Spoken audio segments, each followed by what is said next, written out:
headlines with us. We'll also take a look at what the social media is abuzz with, Threads, Twitter, now X, of course, Instagram, any video that has gone viral, and of course, some overnight developments that you might have missed out on.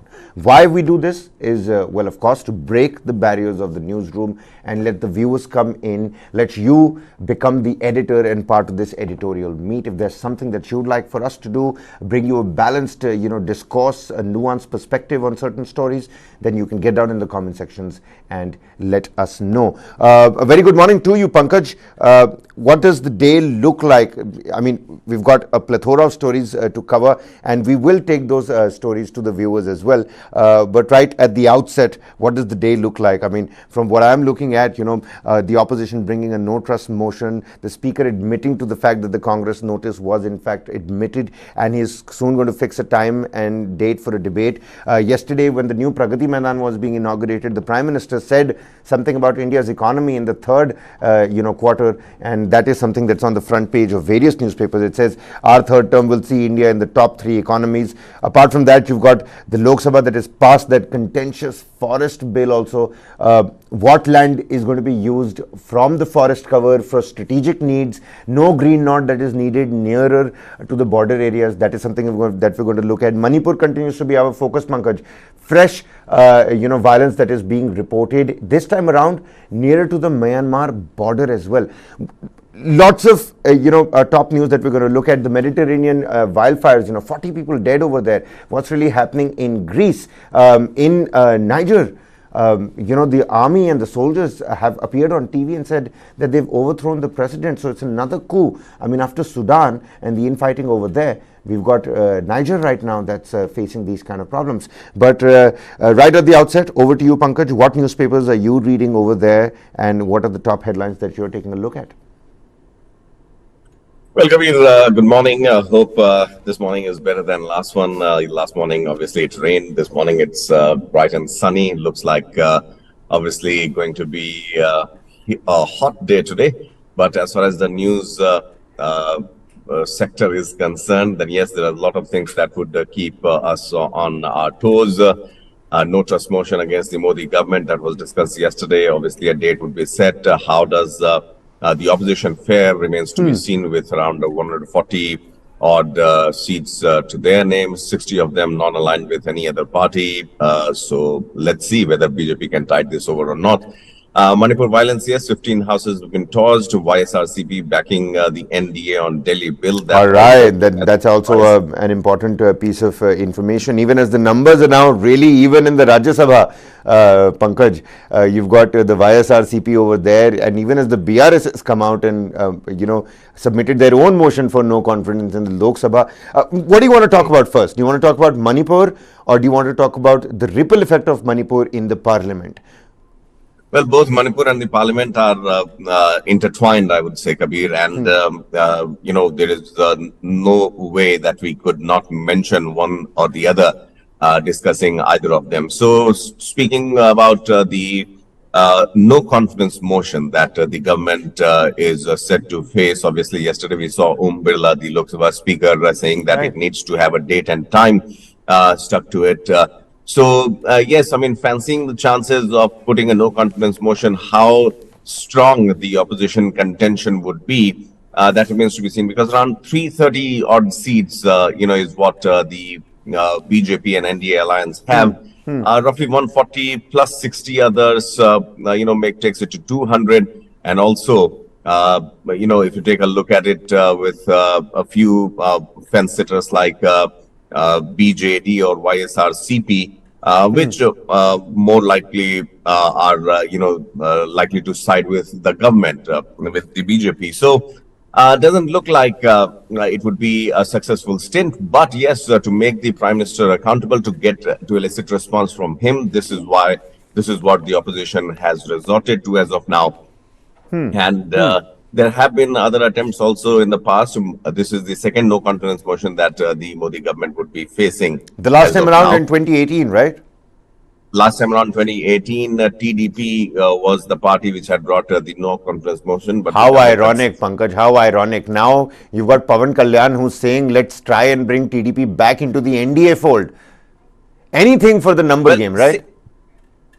Absolutely. When I say that, parties like BJD or YSRCP, for that matter, TDP again had a longer stint. I remember 1999, I believe, if I'm not wrong, when Atal Bihari Vajpayee had formed that coalition of more than 13 parties. TDP was the one which actually had supported it. And now, by the stroke of the fate, the way things transpired, with also the formation of Telangana, the dynamics changed. But yes, Pawan Kalyan obviously trying to play a peacenik there and trying to bring older friends together. But yes, Gaurav Gogoi is the man who has brought this no confidence motion. Gaurav Gogoi, we heard him yesterday, eloquent man, young MP from the Congress. And he has actually brought this no confidence motion, and we'll have to wait and watch how it transpires. But this is how the Hindu puts it, Pankaj. Yes. The stage is set for a high-profile clash between the opposition and the Treasury benches as Lok Sabha Speaker Om Birla on Wednesday admitted a no-confidence motion against the Modi government, which was moved by the Congress's deputy leader in the House, Gaurav Gogoi, like you said, a young, leader of the Congress party and from the Northeast as well. Admitting the motion, Mr. Birla informed the Lok Sabha that he would schedule a debate after consulting leaders of all parties. Sources said that the Speaker had convened a meeting of floor leaders of all parties on Thursday. What kind of pressure do you think Om Birla is, under right now? Because, I mean, of course, he knows that Manipur is a sensitive and burning issue, but at the same time, he has to toe the ruling dispensations line just a little bit as well. He is the speaker. His job is to make sure that dialogue and discourse happens very freely. Thoughts are being expressed freely, but you have to toe the ruling dispensations line as well. You have to sort of guard it as well. At least that's what the tradition has been over the last couple of years. Yes, Kabir, going by the template, it definitely appears to be the way for Om Birla, and time and again we have seen that. But when you are sitting on such a decisive position where you have to be very unbiased in your approach, I would say Om Birla has been doing a fairly decent job. And as far as maintaining, the biggest challenge that I feel for any presiding chair, either in Lok Sabha or Rajya Sabha, is to maintain order, especially in such an acrimonious sessions where the opposition is unrelenting. For him to maintain his cool and also to follow the parliamentary practices, being on that high chair, obviously Om Birla has his task cut out. As far as his liking or his association with the ruling dispensation is concerned, well, that becomes a key when the speaker becomes the decisive voting person. So far, so long, I would say, it remains a parliamentary affair. And yes, for Om Birla, no doubt, it is going to be a tough session this time around. But he has shown remarkable leadership qualities, and as the leader of the House, he has tried his best to keep the House in order should any acrimony prevail. Speaker Birla convenes meeting of floor leaders that is going to take place today, Pankaj.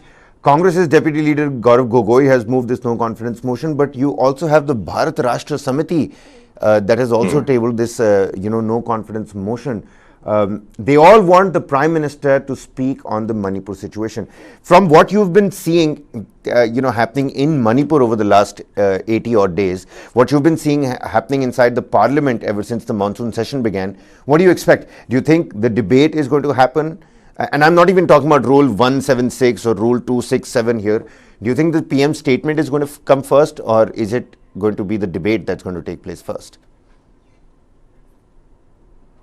Well, see, if Prime Minister had to respond, then he would have responded by now. They are clearly mentioning that it's a matter of internal security, and so the Minister of Home Affairs, Amit Shah, would be taking the questions, and he would be replying in the Parliament.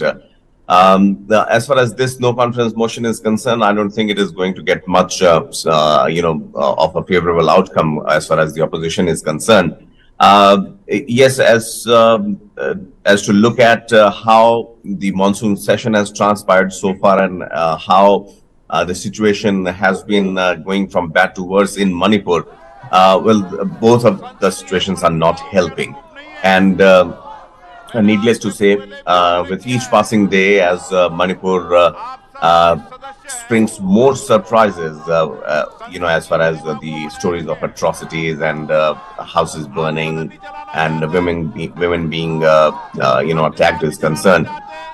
I guess the parliament too would become even more noisier, and opposition. We have seen several opposition party members camping outside the parliament building. Sanjay Singh, for that matter, the suspended Aam Aadmi Party MP, he has been camping outside there in outside the parliament.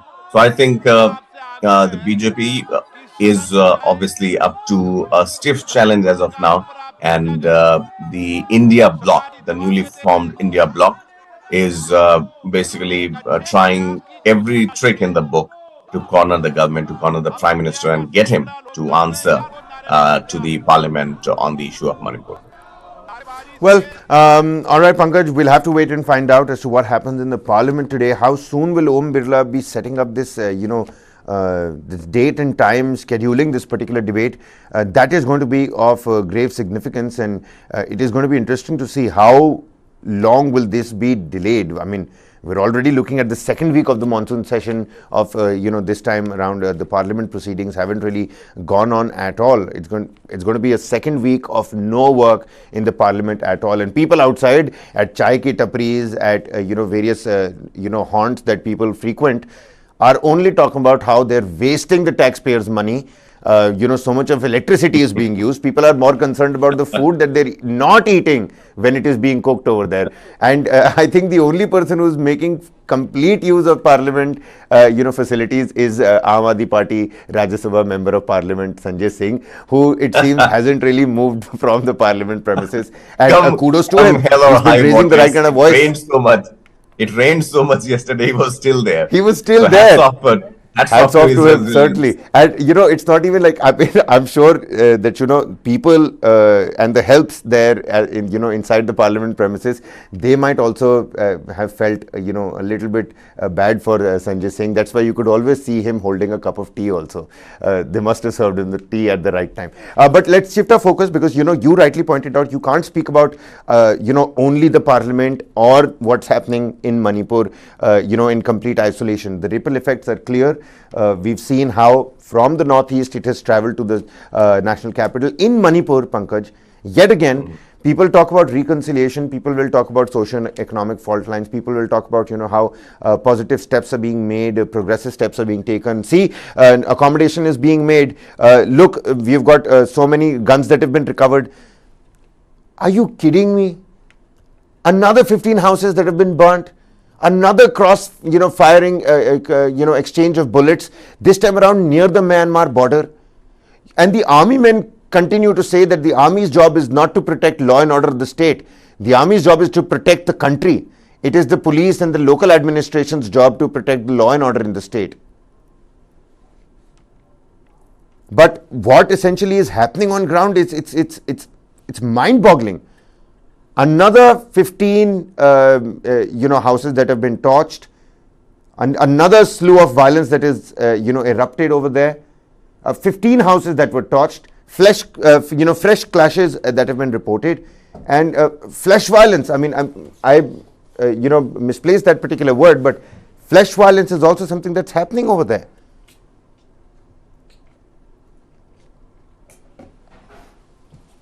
The turn of events in Manipur is something which is giving sleepless nights, not just to the forces and the police administration there in Manipur, but also in a way giving them enough reasons not to let their guards down. What has happened as of now in Manipur is the fresh spate of violence. That is one aspect. And secondly, the issue of Meitei women coming out in a way showing solidarity to the Kuki women who were being paraded naked. And yesterday we saw visuals from Impal where There were women folk who were clearly saying that bring back NRC, no separate administration, and the SOO should be disbanded. So these were the demands, and yet they were, in solidarity with the women folk who were attacked on 4th of May in that purported video. As Manipur's More town, Pankaj. More is a town on the Indo-Myanmar border in Manipur's Tengnopal district with a mixed population. Mixed population, it seems, in the current situation, because there is proper separation of, geography, there is mental separation, there is physical separation. They now need administrative separation, is what their demand has been from the longest time. More, this town near the Indo-Myanmar border, has a mixed population. Many people from the Methi community were displaced from there during the course of the violence in the recent months. In More, now houses have started to burn, Pankaj. Obviously, this fire of is not going to stop unless there is a clear demarcation, a clear mandate out in this regard. And it's not just the civilian population or the residential areas that have been targeted, Kabir. I mean, if you take a look at the morning newspapers, obviously all of them are flanked with the news on how the security forces buses too have been set on fire. Manipur में कांगपोकपी जिले में सुरक्षा बलों की 2 बसों को लोगों ने आग लगा दी. घटना तब हुई जब बसें दीमापुर से आ रही थीं. So it is not just with the sheer power and mob support that is there. I think it is difficult to maintain law and order, and even the armed forces are finding themselves at the receiving end of this mob mentality. As far as the incident that you are mentioning, obviously border areas become more susceptible to incidents like these, because once you talk about migration, these particular border areas obviously are the most densely populated when it comes to mixed cultures and mixed tribes also, for that matter, and mixed nationality also, if we consider the migration part there.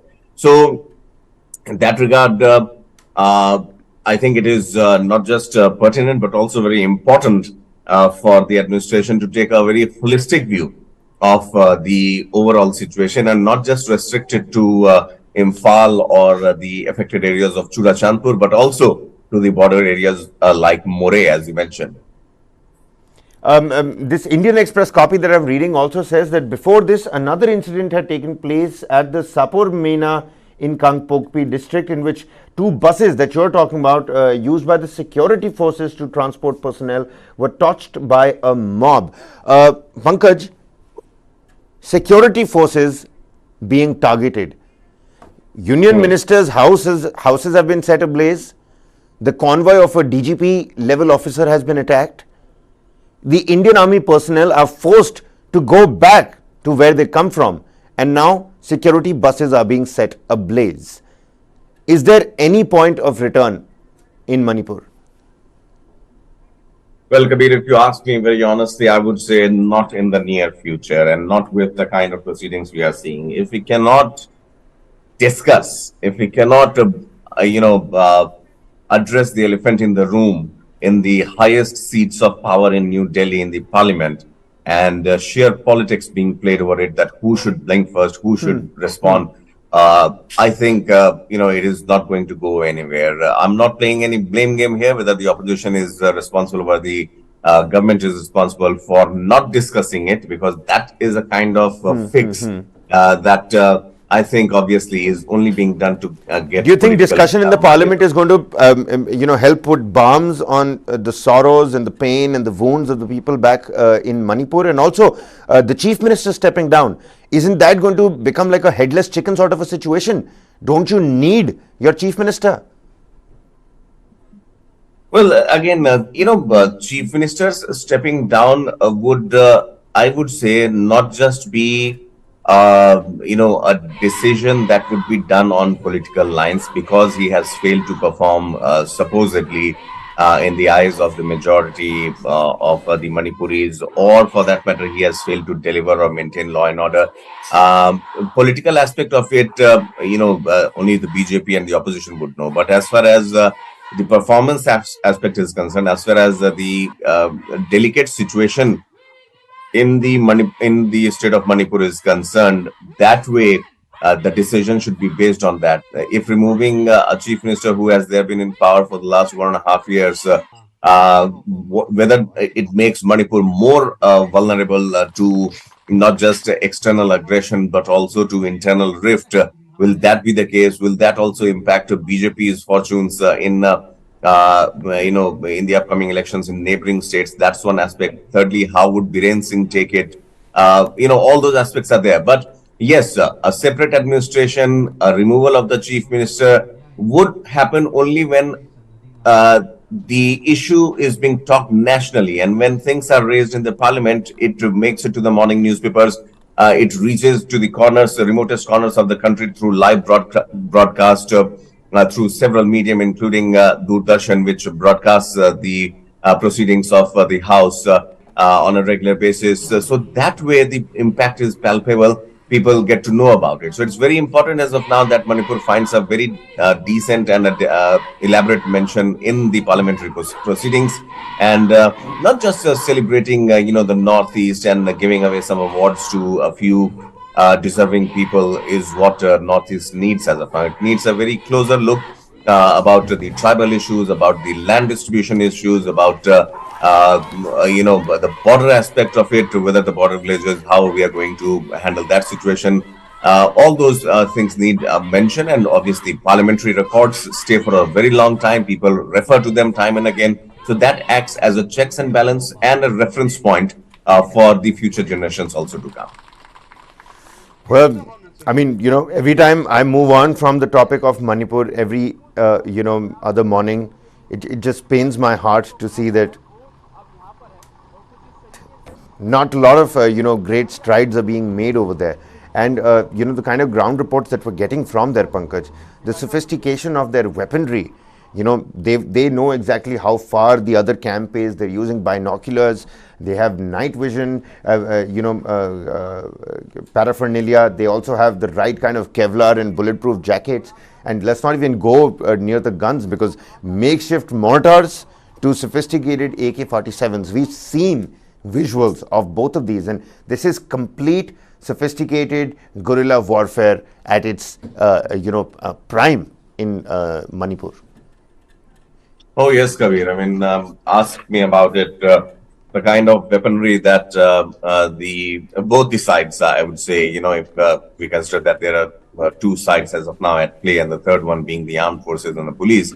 So this Kuki and Methi divide has basically also created independent, battalions, and most of the guns and ammunitions being stolen from the police armories is a clear cause of worry, because they are not just one-to-one combat guns. They are almost of army grade, which can be used in an all-out war also, including light machine guns to several high-powered, very modern technology or guns that is there. And as you mentioned, night vision goggles and all those things also make it the situation very critical. There is a normal saying as of now, which many of the journalists are sharing on social media, Kabir, those who have now finally went to or gone to Manipur, is that the moment the lights are out, the moment the sun is down, firing starts. That is one aspect that is quite worrisome as to the situation from the outside might be just dwelling, the reportage might be just dwelling on, big arson events, big attacks on by the mob. But as far as the smaller nitty-gritties are concerned, then I think the situation on ground as of now is far, far more critical than what we can see or envisage sitting here almost 1,000 and 2,000 kilometers away from Manipur. Well, we'll have to wait and find out. Even as there was an all-party delegation that went and met the Manipur governor. There was a press conference that happened as well.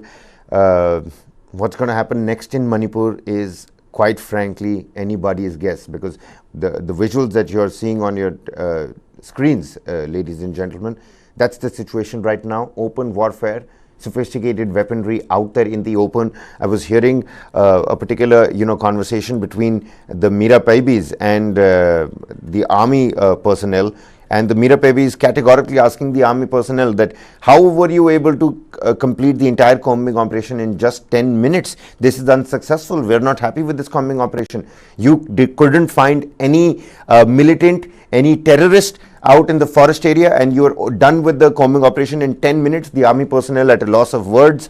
That's the situation right now. The Metis calling out the cookies, the cookies calling out the Metis. What's the end over here? Well, nobody knows, and it seems like nobody's willing to give peace a chance as well, not just in Manipur, in the neighboring states as well. A tit for tat that was witnessed in Assam, Meghalaya Chief Minister's office that was attacked and vandalized. What's going to happen in the northeast, because that's the bigger question, the larger northeast question? Well, we'll have to wait and find out. Pankaj, let's move on. Let's take a look at what's happening in the parliament as well. The Delhi ordinance is one of those 31 bills that are expected to be tabled this time around. And we will talk about the Forest Conservation Act or Amendment Act also, another contentious bill that was on the table. 10 of them were old, 21 were new. We'll come to that, but the Delhi ordinance bill, now the YSRCP has backed the NDA government on this particular bill. Aam Aadmi Party definitely wanted support from the opposition. That was one of the prime prerequisites that Arvind Kejriwal needed before he became part of India himself. But now YSRCP is now in the NDA fold when the Delhi ordinance is being looked at. I mean, that's happening for sure. What does the number game look like? How are the numbers stacked? Well, Kabir, since Congress has issued a 3-line whip and so has Aam Aadmi Party to its Rajya Sabha members, it looks like the Delhi Ordinance Bill would be up for hearing anytime soon.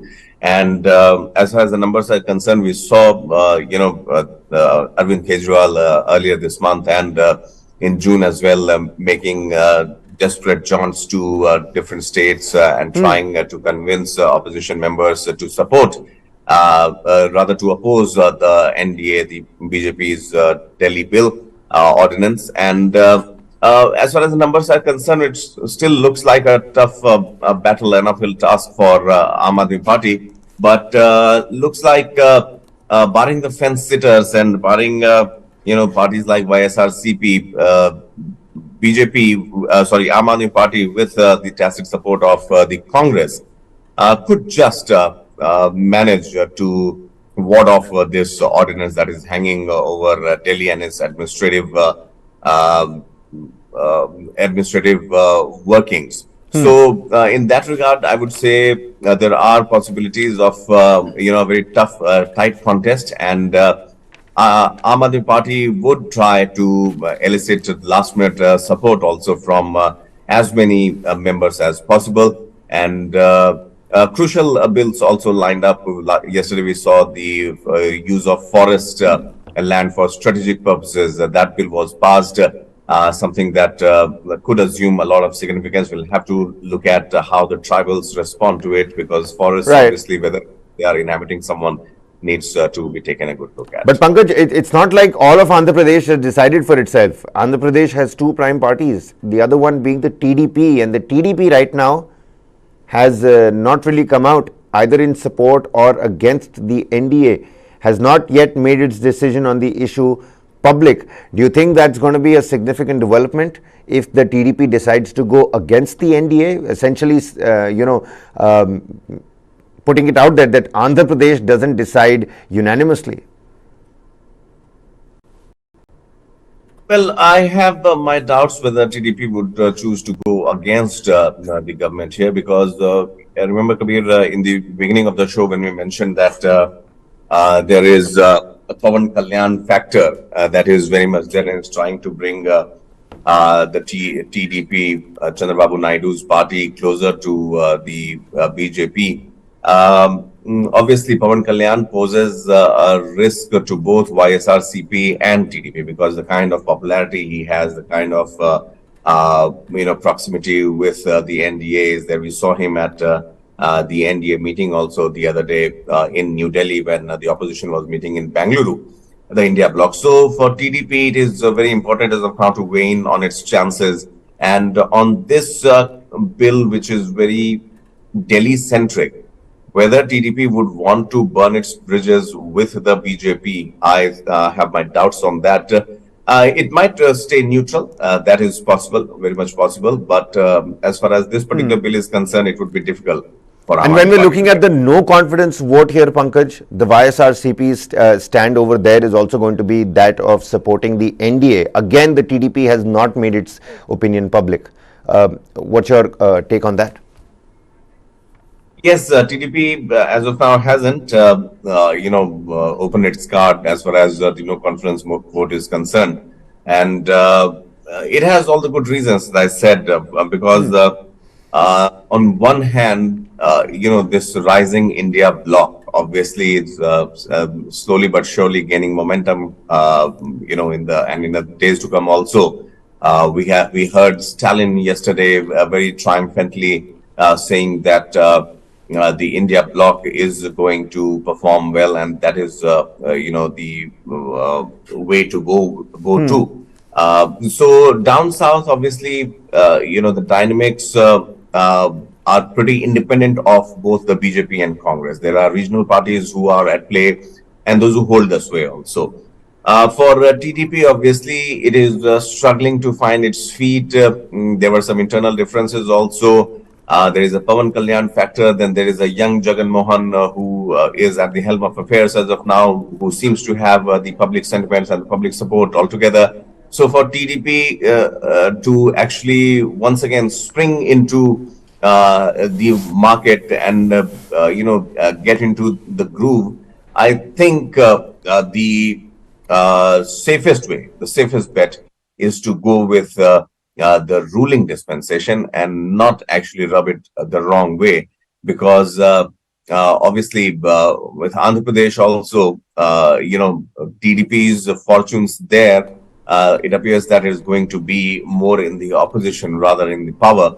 So to get, I think, a moral high ground nationally, I think it is better for them, or rather they would choose to stay neutral, if not vote against the motion. No conflict. All right. Andhra Pradesh, which side is the state going to tilt towards? In completion, of course, half of it we already know, the YSRCP backing the NDA. Certainly. But what about the TDP and the Pawan Kalyan factor, like you rightly pointed out? That's going to be interesting to see. Yesterday, the Prime Minister inaugurated the new Bharat Mandapam at the Pragati Maidan. And, the Pragati Maidan in itself has a new look. But the Prime Minister's quotation and the speech that he gave thereafter, one important aspect has been picked up by all the newspapers, where the Prime Minister says, our third term will see India in the top 3 economies on the planet is my guarantee, is what Prime Minister Narendra Modi says. He says conference tourism is going to get a boost, and the world's largest museum is also going to be in the national capital.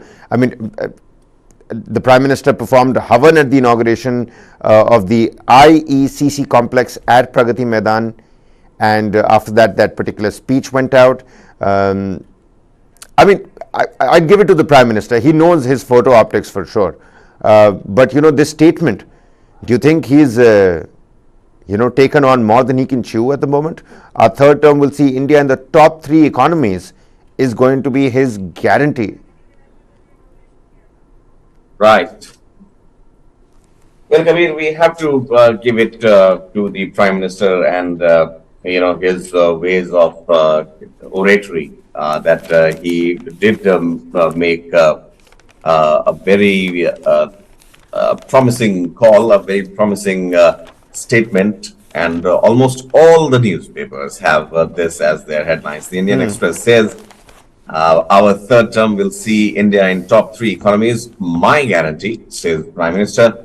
Times of India says, Modi ki guarantee, India will be among the world's top 3 economies in NDA's third term. Nav Bharat Times says, PM ka wada, third term mein top 3 economy banane ki guarantee. Now, this event that the Prime Minister was attending to, Kabir, was at the iconic Pragati Maidan. Those who have visited Delhi, as a child or have been off and on visiting Delhi but don't live here, obviously Pragati Maidan has a very, important significance. Many of the small traders would come to Pragati Maidan for their small business purposes, where you put on stalls. There are so many events happening based on the states. Then there is trade fair, there is book fair, there is SMEs, all kinds of fairs, MSMEs all also. kinds of fairs. All kinds of fair are there, and now this time around, the biggest of the fair, globally, the G20 is also going to be there. So Prime Minister was there inaugurating the new building of ITPO, which obviously has come at a cost of 2,700 crore rupees and is swanky by all standards. I mean, if you take a look at it, I saw an elaborate documentary and the preparatory video on one of the social media networks, and it is actually made with elaborate detail. So two big complexes that have come. Pragati Maidan's ITPO complex is not in comparison with the new Parliament building, but it is no less also as far as the beauty and the architecture is concerned. So the stage was set. It was a bigger stage, and it was talking. The stage was set for G20 and India's positioning on the global map as far as Pankaj, a little bit of a catch here. I've got the IMF forecast in front of me, which says India in 2004 had 722. I think this is the GDP that has been put out here. GDP current prices in billions of US dollars. Okay, so India in 2004 722.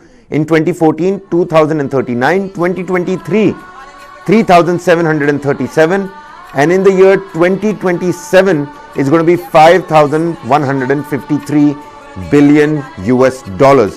Now, this is a 2027 rank, which is an IMF forecast, which has pegged India to be at rank number 3. In 2014, we were ranked number 10.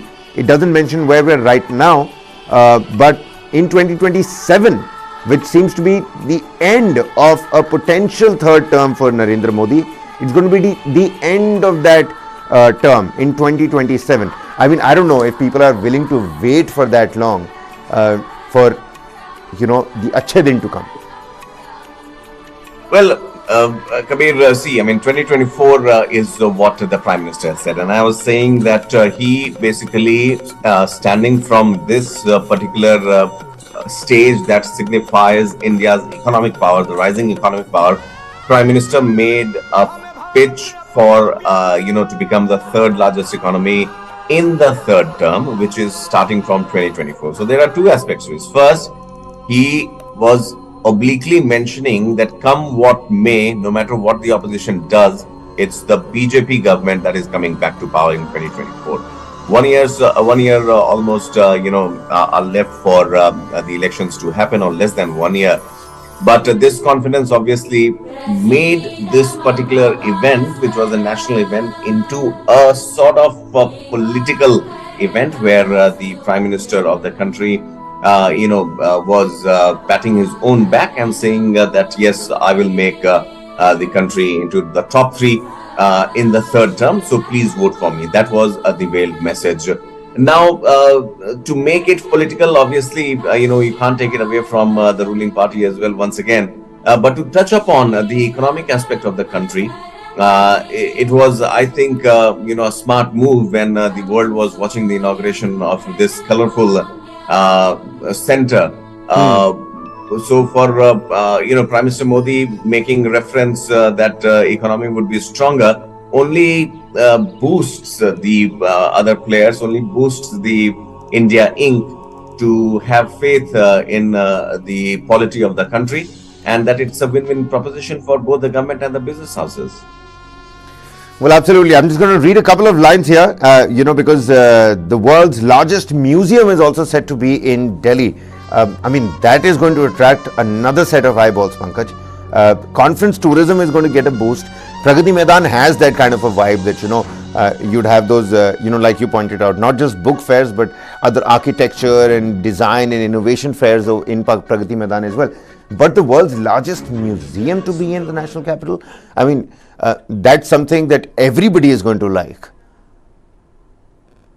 Well, definitely. Prime Minister Modi, I think, this government has a particular liking for museums, because the Pradhan Mantri Sangrahalaya that has come up in Teen Murti Bhavan, I believe, in Delhi, that is also something which is very innovative idea of chronicling the life and times of the Prime Minister, starting with Jawaharlal Nehru, the first Prime Minister of the country, till now. Prime Minister Modi, also the world's biggest museum. I would say partially it is the reason why, because National Museum that we have in Delhi, or had in Delhi, that it had to be curtailed for the construction of the new parliament complex.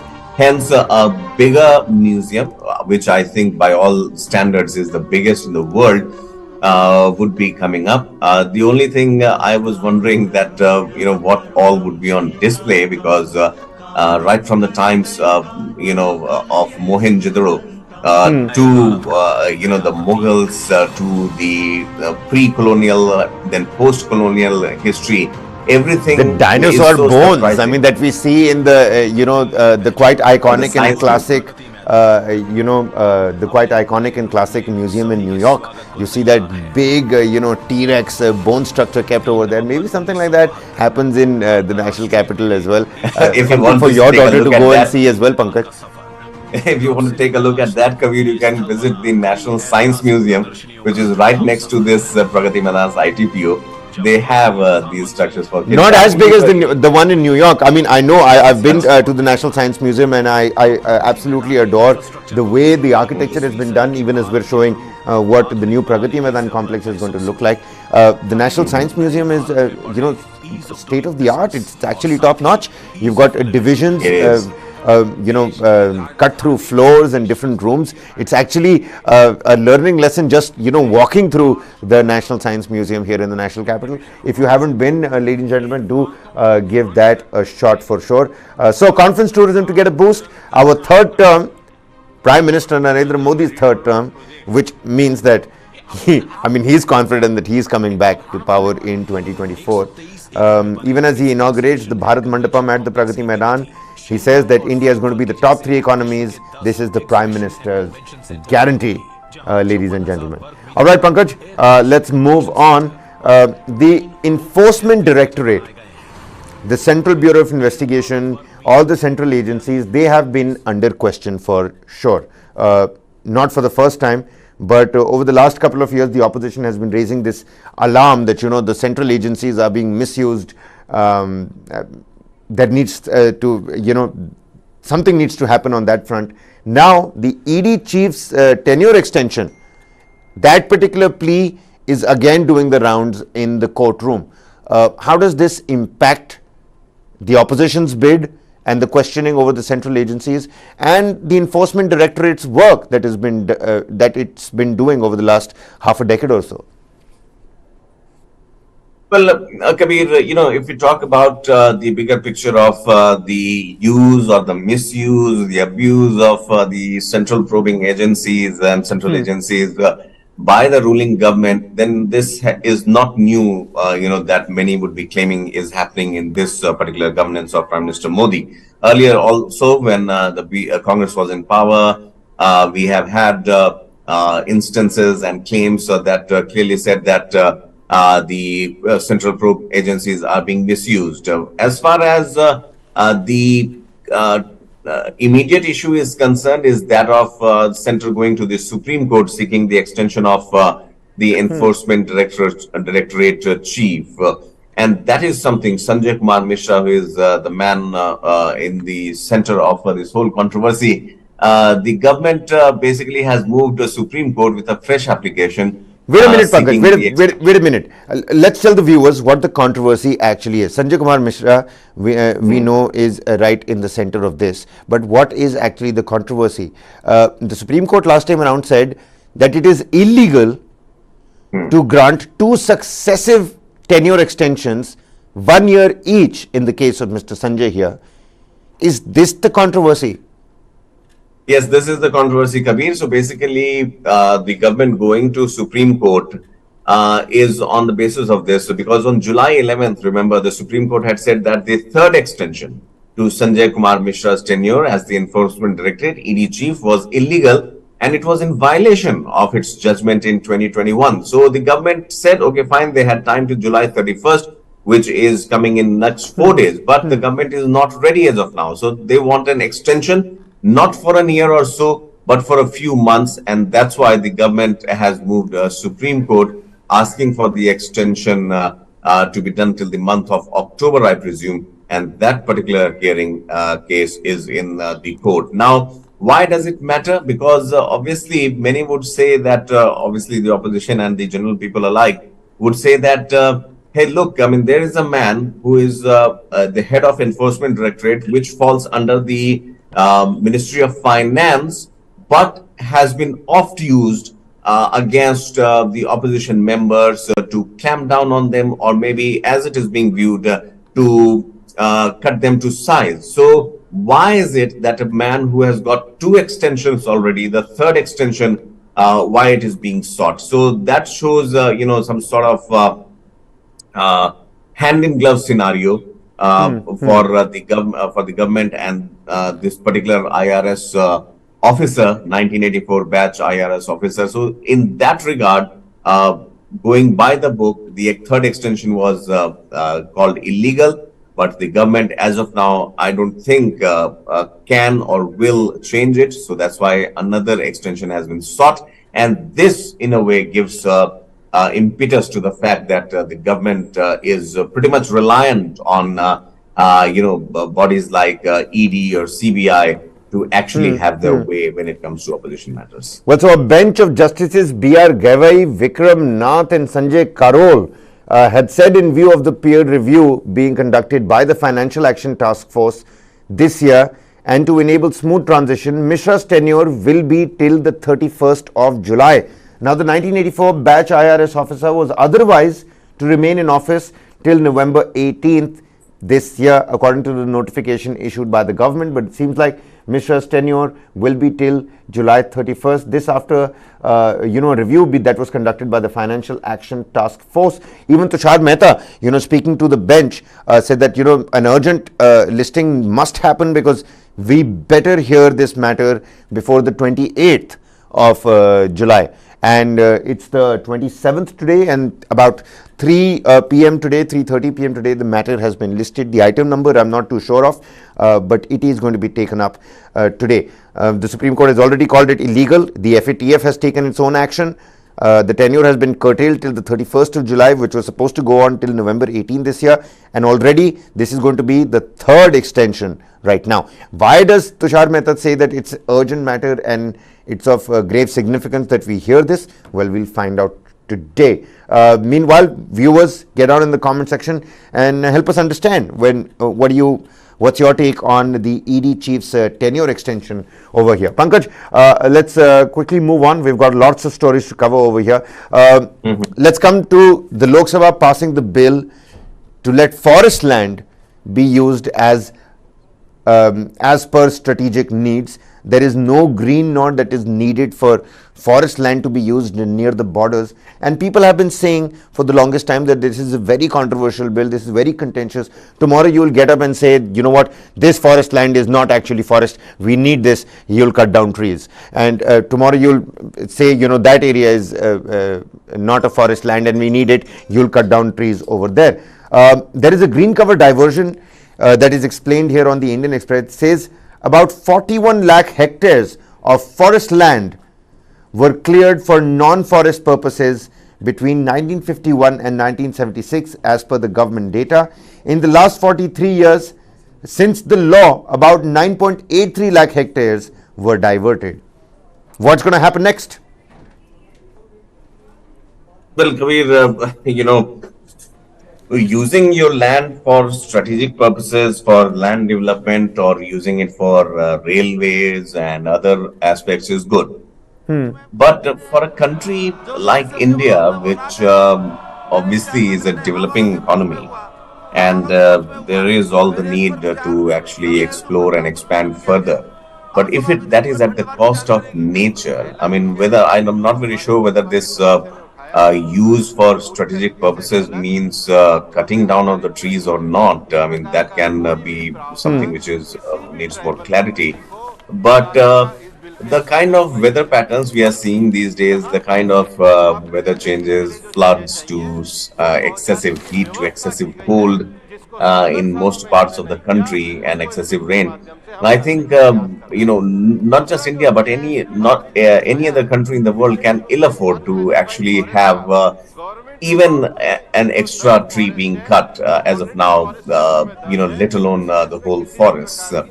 What is required is required. You need the world needs paper.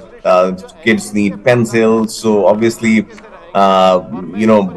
people need to make their houses. So the trees would be definitely cut. The forest would be cut.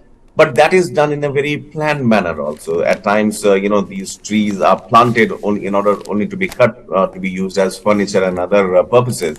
But as far Right. as this particular bill is concerned, this empowers the center to ensure that the forest land diverted for non-forestry purposes is duly compensated, and it extends its remit to land to even beyond what is officially classified as forest in state and central government records. These are the details. The amendments made by the bill now passed by the Lok Sabha include clauses that specify the types of land where the original act is inapplicable. And the amendments encourage. So basically, it was an amendment to the 1988 legislative bill on the use of forests. And the amendments encourage the practice of cultivating plantations of non-forest land, which can increase tree cover over time, act as a carbon sink, and aid India's ambitions of having net zero carbon emission by 2070. So this is what it looks like as of now. As To far the as this layman bill. out there, Pankaj, to the layman out there, is this a good thing or a bad thing? Well, it's a mixed bag, Kabir, Because because we've just showcased visuals that our parliamentarians have raised their hands in unison, saying that yes, this must happen. Let's do this. Is it a good thing or is it a bad thing? well, as I said, it's a mixed bag. Why I'm taking this, a medium line, because it talks about two things. It talks about those forests which are cultivable. They can be made cultivable. Plantations can be made. They will also be considered. Now, this might be a look at or this might aid the plantation process, the agricultural, but then it would be food grain that would be produced there, obviously. They also seek to remove restrictions imposed by the act in creating infrastructure that would aid national security and create livelihood opportunities for those residents on the periphery of the forest. So, Kabir, basically the thing is they are as of now redeveloping the forest. By cutting some trees, they would be planting more there, and that particular plantation or cultivation would be in a way aiding the national security aspect also. Which aspect would be that? I mean, I don't have knowledge about that, but also create livelihood opportunities for those residents living on the periphery of the forest. So basically it's making use of the land which falls in the forest category, but doesn't cater to the immediate needs, and hence the land would be used for plantation purposes. All right. Good thing, bad thing. People can get down in the comment sections. Let us know. We will talk about it during the day as well. It seems right to be talking about the forest bill as well. A proper balanced debate on the forest bill. What do you think, Pankaj? Can we, approach something like that today in the day? Well, see, I mean, here the issue of use of 41 lakh forest hectares of forest land were cleared for non-forest purposes till about 1976, and after that, that number has gone down, but still you've got lakhs and lakhs of hectares of forest that have been cleared and will continue to be cleared for non-forest purposes. And I know development is also needed, but sustainable growth in the face of capitalist reflex, I think it warrants a debate.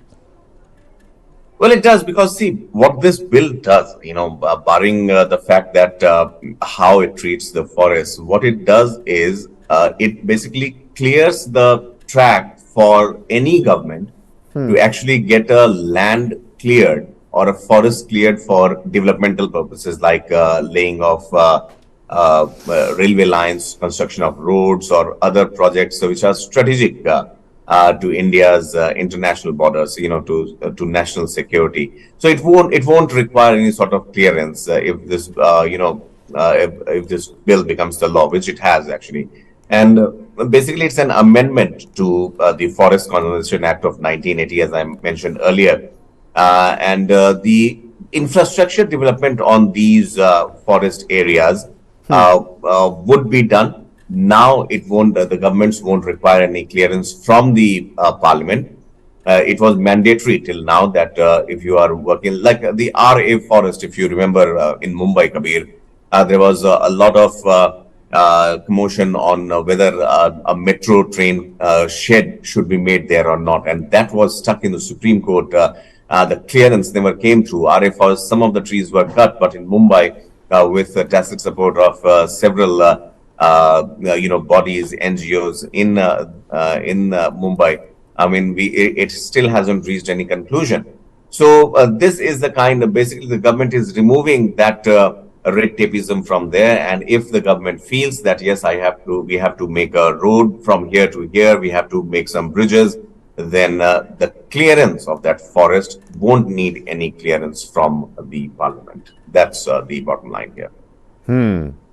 Clearance will not need any clearance. Clearance. Yes. Clear है?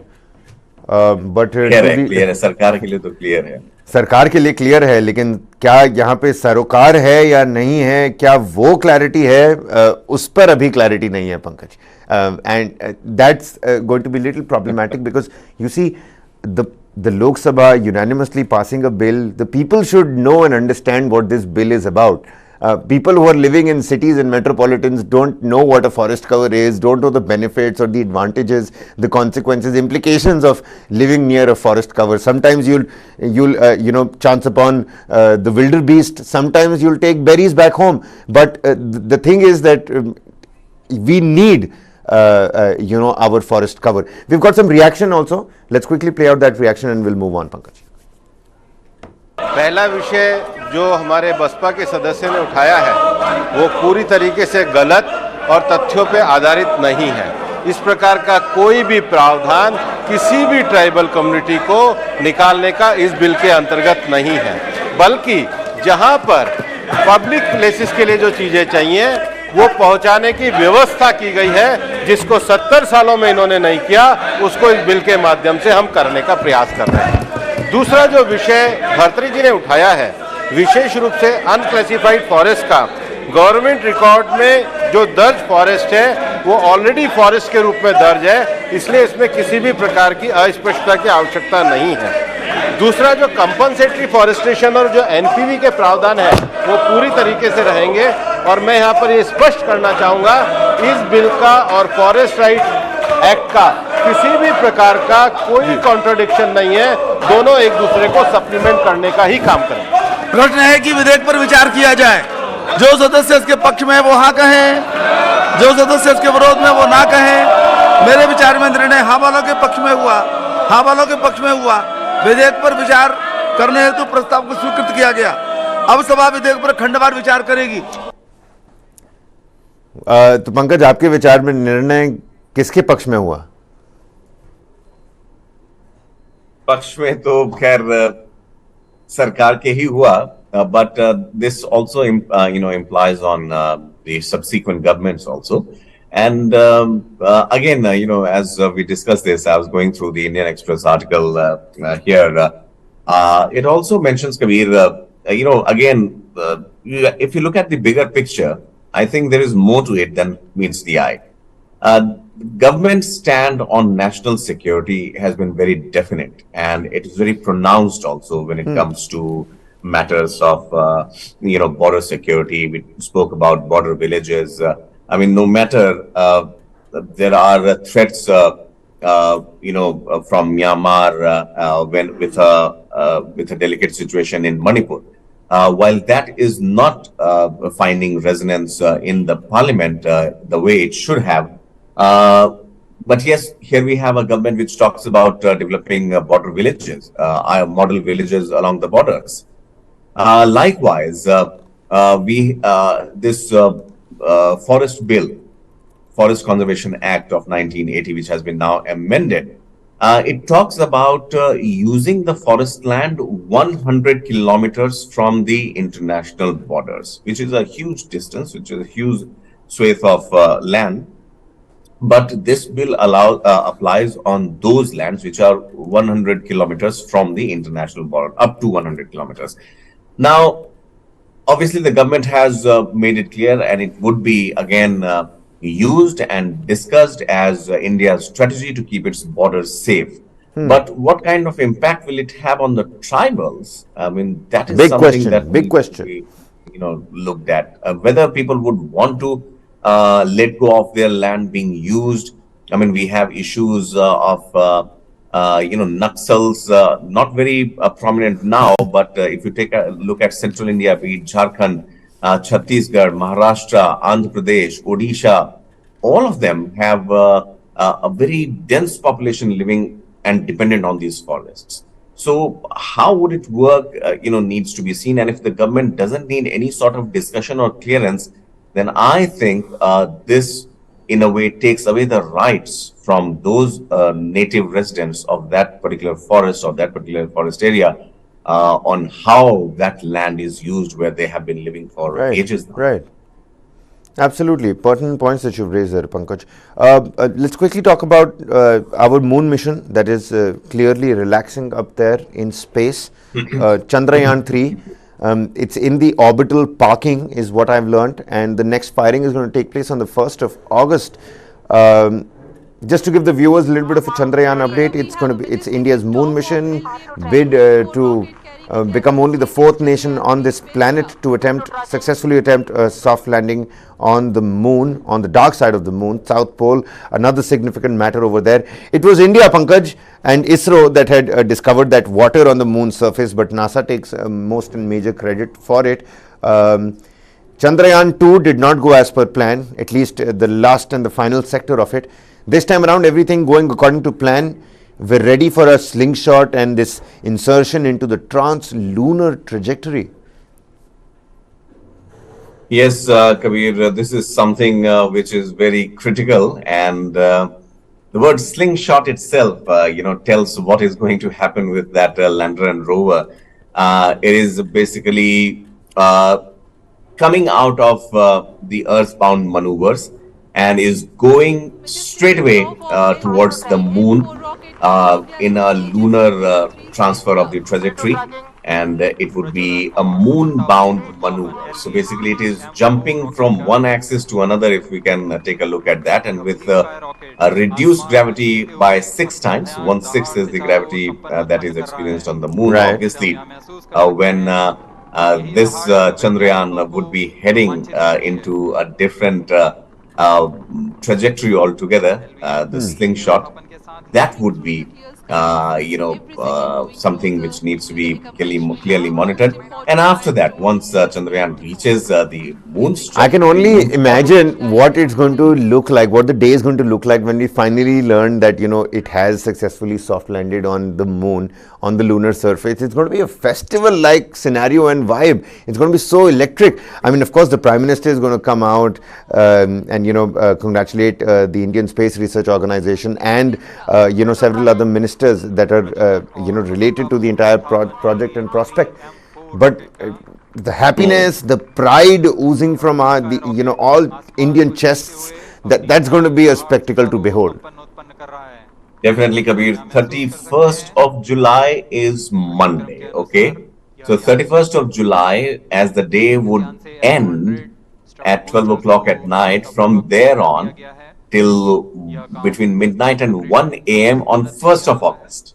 The intervening night of 31st July and 1st of August is the time when the translunar injection, TLI, as it is being called, would happen. The next firing essential for the mission and is scheduled for 1st of August. So that would be very critical. And yes, only after that, circling the moon in its orbit, then would the lander and the rover. What it did outside the Earth, it's going to do the opposite of that outside, the moon. And then when it's about, oddly about 90 to 100 kilometers away from, the lunar surface, it's going to attempt that soft landing.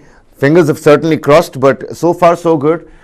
India's moon mission, our little baby up in the space, it's doing absolutely fine, and everything is going according to plan, Pankaj. Let's also, Pankaj, take a look at the rain alert. Yesterday, we spoke about the rain as well. Junagadh, Hindon, the cars that have been floating. I mean, trucks going for a swim. In Uttarakhand and Himachal Pradesh, we've already seen how Mother Nature has taken back, reclaimed her own space, and the roads and whatever you encroached upon, Mother Nature has taken all of it back. In Yamuna, we saw how the level has receded, but now people are faced with encephalitis, malaria. There's a huge conjunctivitis, outbreak in the national capital and parts of Uttar Pradesh as well. But the rain pain isn't going anywhere. In Mumbai, IMD has issued a red alert for today and tomorrow. Schools, colleges, they remain shut. In Telangana, 80 tourists from the Mutiala Dhara waterfall, they've been rescued, but people are still suggesting that there are some others that are missing. In Hyderabad, there is a red alert. In terms of the rain pain, what is the latest that you can help the viewers with, Pankaj? Well, Kabir, the latest is that the schools are shut in Mumbai. That's the one on today as well. We saw schools being closed yesterday in parts of Delhi and NCR. But now in Mumbai, if we move a bit downwards, the rain hasn't, situation hasn't subsided so far. Telangana, SDRF and NDRF have rescued 80 stranded tourists, as you mentioned, from Mutiala Dhara waterfall.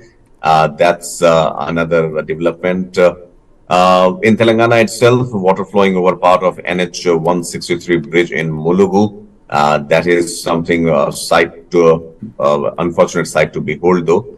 And the visuals that we are showing as of now, obviously from Noida Ecotech 3, and this parking lot, made near a water body, was completely submerged because Hindon water level in the Hindon river was increased. And these visuals now shot from the drone top shots obviously show the intensity of the rain and the water that was released into the Hindon river, which ultimately percolated on this side of the habitation and has resulted in this catastrophic, I would say, scenario where I guess more than 200 cars have been submerged in water. National calamity, obviously, as I've been mentioning earlier also, the insurance companies, I don't think, are going to take much note of it. And it's a straightaway loss for the owner of the car. So, Telangana, Maharashtra, these two states we know are still reeling under rain. Gujarat still reeling with the after effects of that heavy downpour. The national capital yesterday saw, pretty hefty rainfall and waterlogging in several low-lying areas. Any other state that we're missing out here, Pankaj? Jammu and Kashmir, Kabir, Himachal and Jammu and Kashmir, the upper reaches of the country too are not spared. And we saw visuals from Kullu, we saw visuals from Mansa Devi in Haridwar, now Mendhar area in Poonch district of Jammu and Kashmir. Flash floods have come in there, sudden rains in the upper reaches of Jammu region, and the water level has risen in the low-lying areas. Heavy rains have lashed parts of Srinagar also, and Natipura area has witnessed, severe rain there. the traffic also thrown out of gear. So it's not just the southern and the central part; it's the northern part also. Gujarat, dramatic visuals coming in from several districts of Gujarat where not long ago residential areas were submerged in water and people were using tractors to get out of the whole mess. Obviously, rain pain, the wrath of nature is one aspect to it, which is very real, which obviously no humankind, no human power would actually be able to mitigate it or stand in front of it. But what can be done is judicious planning. What can be done is the next chocolate or chips wrapper that we very carelessly throw on the roads, which inadvertently finds its way into the drains, which in turn finds its way into the rivers, and then it clogs everything, and then nature gives it back to us. So that cycle has to stop. That we need to teach our coming generations that cleanliness is very much important as far as these unfortunate incidents taking humongous shapes and coming back at us is concerned. Well, absolutely. Pankaj, let's take a look at some other news as well, even as we hope and pray that, the authorities on the ground are doing the best that they can, from Jammu to Rajasthan to Telangana, and of course the hill states as well. The NDRF and the SDRF are deployed in various locations. Boats are being used in various parts of Rajasthan. You need tractors to evacuate people from places, and it's something like that happening in Rajasthan, a desert state, is something that we have to look at. You want to add to that? Do go on. Yes, Kabir. At the expense of the time that I would be taking, and maybe at the expense of advertising a particular AI learning thing. Yesterday only, UNESCO has come up with a very specific warning about the use of smartphone in schools and the adverse impact of AI, artificial intelligence, on the school kids, at least till standard 10 and 12. Now, Times of India has an advertisement. I won't name it, but one of the prominent film personalities, Ranveer Singh, is promoting AI. Is your school future ready? Transform your school with our cutting-edge AI-powered solution. This is what the situation is now. We saw how Byju's has come crashing down, and now her school digital. Digital is fine, but obviously we should also be wary about the impact of this on very impressionable young minds. Well, absolutely. All young parents out there, straight up a word coming from a young parent himself. UNESCO says that smartphones are bad, but at the same time, digital classrooms is something that is being promoted. So, what they say, there are two sides to everything, the good and the bad. The only win-win situation on this planet is the fact, the only win-win situation actually is, Pankaj, when you realize that there is no win-win situation. Everything is a win and lose situation. That's the only win-win situation. Absolutely. And two sides of everything, digital classrooms vis-a-vis the negatives of artificial intelligence. Should I incorporate something like that? I'll quickly ask ChatGPT over here. But in the meantime, Pankaj, let's look at some other news. The Greek wildfires, the Mediterranean wildfires is what people are calling. Thousands have been evacuated, deadly visuals coming in from Greece, and 40 people have died in these Mediterranean wildfires. People are asking why this is happening, what's the reason behind it. More than nearly 20% of the Rhodes Island has been burnt due to the wildfires. Apart from that, than what we are witnessing here in this part of the world as well, in India.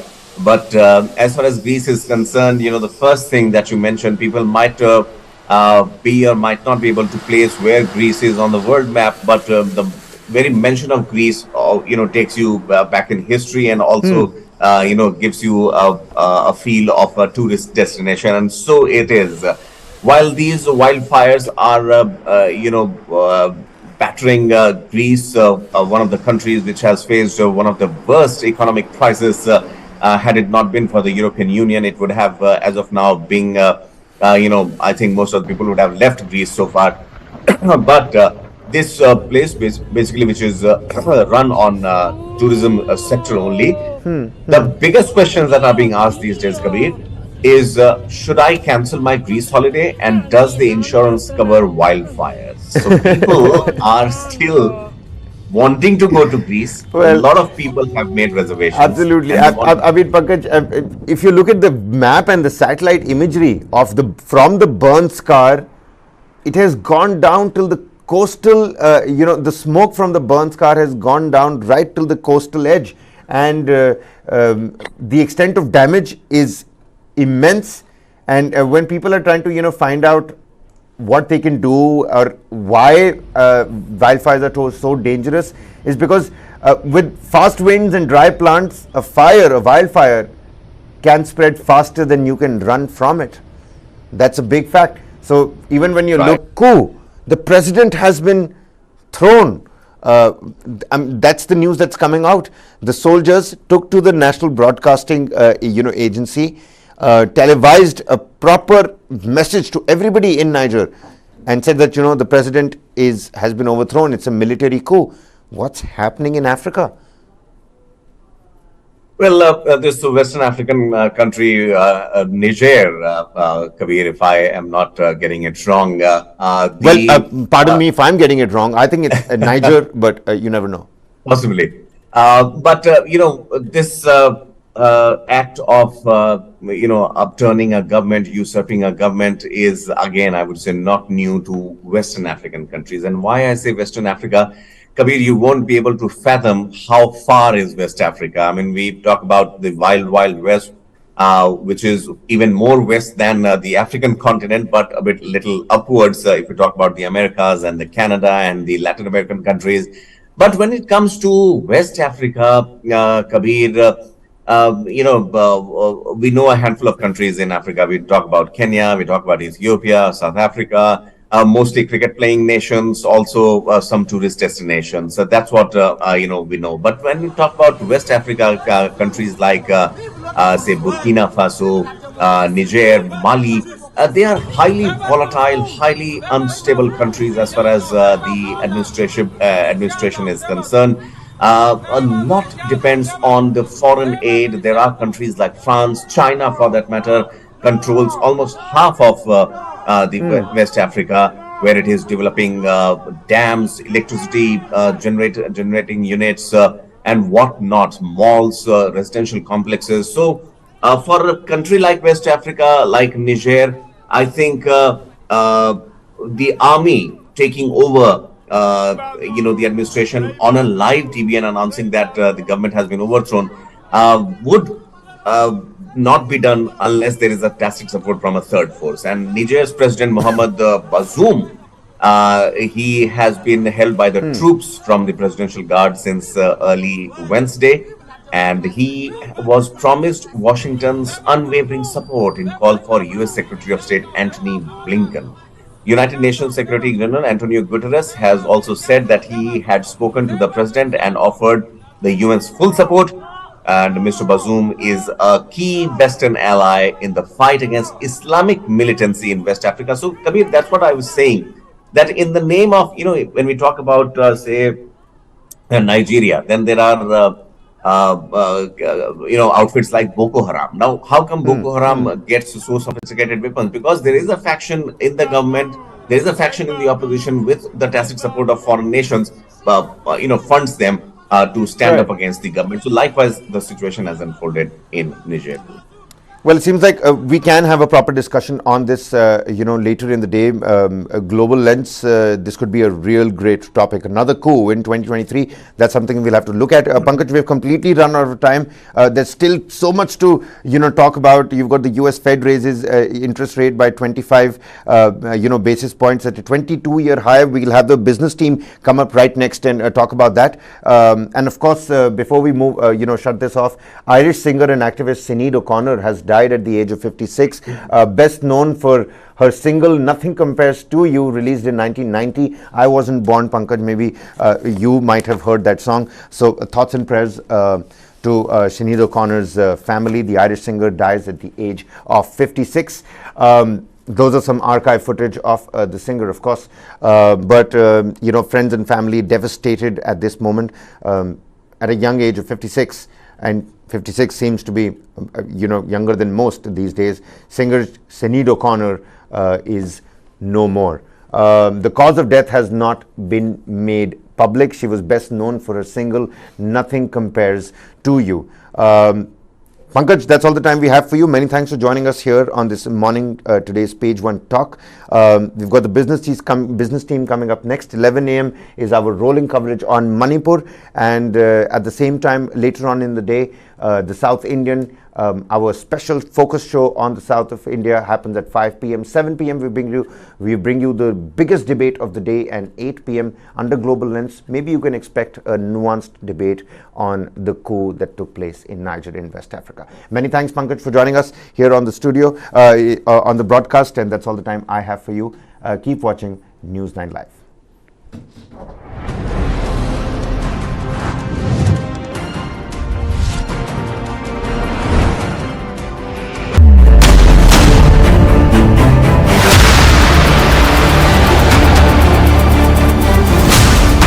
BrahMos, stealthy, lethal, precise. It flies at 3 times the speed of sound and cuts through a warship like a hot knife through butter. China's navy has threatened its neighbors, and they are turning to the BrahMos for protection. The warship killer. This and more streaming on world's first news OTT, News 9 Plus. Download now. Long years ago, we made a tryst with destiny. If Nehruji had treated Jammu and Kashmir like any other princely state